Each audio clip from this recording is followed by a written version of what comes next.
How's it going, everyone? Welcome to another episode of Draft to the Future. I am Matt, and we are continuing our player profiles as we continue to ramp up to the kickoff of the college football season. If you are interested in data-driven analysis with little film here and there to kind of show what it is we're looking at and what we're thinking about, then this is the channel for you. Please consider giving a like and a subscribe because it's free and it helps, and we would appreciate it. So today we are talking about left guard Cayden Green out of Missouri, and there are some things to like about him, and there are some areas where you gotta kind of work and improve. He had a 75.7% pass grade with a 75.3 run grade. I personally like it when your data is the same. Obviously, you like him to be higher, but when you're above average in both categories, then that's something to your credit. He's a big people mover with plus athleticism. The problem is his best games are against lesser competitions, and he's not nearly as dominant against some of the higher tier teams, and that's kind of the area where we want to see him improve. We want to see him develop so that he can have that same area. So we got some footage from UMass. We got some footage against South Carolina. We got some footage against Oklahoma, just to kind of show you. You watch the UMass game, he's looking great. The other one's not so much. So let's see here. He's 20 years old, 6'5", 316, so kind of right in the wheelhouse if you're going to build a guard in the lab. It's looking pretty perfect in terms of size and weight. He's got nice fluid movement. So if you look at this first play, the run wasn't great, but he did great on that run. So he gets into the second level, takes his guy, pushes him out of the play. Those are all really, really good, really good tactics. He can stand a guy up. He can knock people out of the play. But then we get into those top tier guys where he's facing that top notch talent, and that leads me to a thing. We want to be well balanced when we talk about these guys, but in order to be well balanced, you got to call the things like you see them.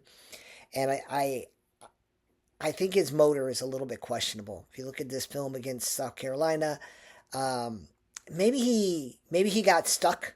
Maybe he wasn't sure what his assignment was, and he got caught thinking.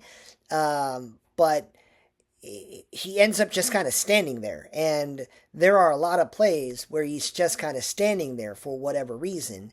And whether it's he's overwhelmed trying to overthink something or he's a little lost, at the end of the day, he's not moving, he's not involving himself into play. So you got that footage against South Carolina I mentioned, and then you got this Oklahoma game where, again, like maybe he was a little uncertain what his assignment was, but he just watches the splitzer run right by him, and there may be a thing. I know in that Oklahoma game he didn't finish, so I don't know if he had an injury. I don't know what's going on. So it's possible that that he was kind of struggling in that vein, but those are just examples of what I'm seeing, and whatever's causing that flat-footedness, whatever's causing that lack of production, that's the biggest area of improvement. Because again, all the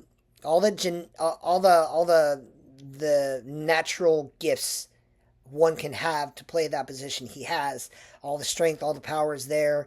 Even the fluidity, it's all there. He just needs to improve his hands, and he looks to me a little bit more like a run blocker than a pass blocker.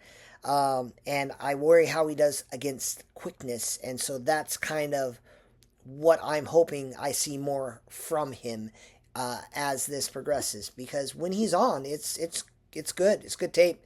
We just want to stack that good tape. We just want to see him kind of continue to grow in that vein. And we're not being honest with you when we're talking about these players if we don't mention things like that when we see them. So he's got the upside, he's got the talent.